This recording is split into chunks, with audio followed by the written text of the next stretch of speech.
Negative ఎనర్జీని remove చేసి positive ఎనర్జీగా మార్చేటువంటి జంట తమలపాకు మొక్క ఇది. ఇందులో 2 కోణాలు కలిగి ఉంటాయి. ఇందులో 4 కోణాలు కూడా కలిగిన ఉంటాయి కొన్ని. వీటిని ఆదివారం రోజు ప్రొద్దున లేవగానే దీనికి పూజించి 2 అగరబత్తుల ధూపం ఇచ్చి ఆకు తెంపుకొని ఆకును ఫ్రేములో కట్టించాలి. కట్టించి ఇంటిలో తూర్పు ముఖంగా చూసే విధంగా పెట్టడం వలన ఇంటి లోపల దుష్ట శక్తులన్నీ పోయి దైవశక్తిగా మారుతుంది.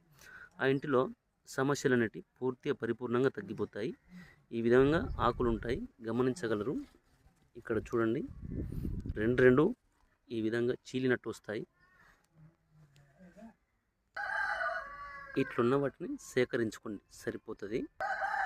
ఇది 3 ముఖాలు కలిగినటువంటిది తమలపాకు. అందులో ఇది 4 ముఖాలు కలిగిన తమలపాకు. మీరు ఎక్కడైనా చూసుకోవచ్చు ఇవి.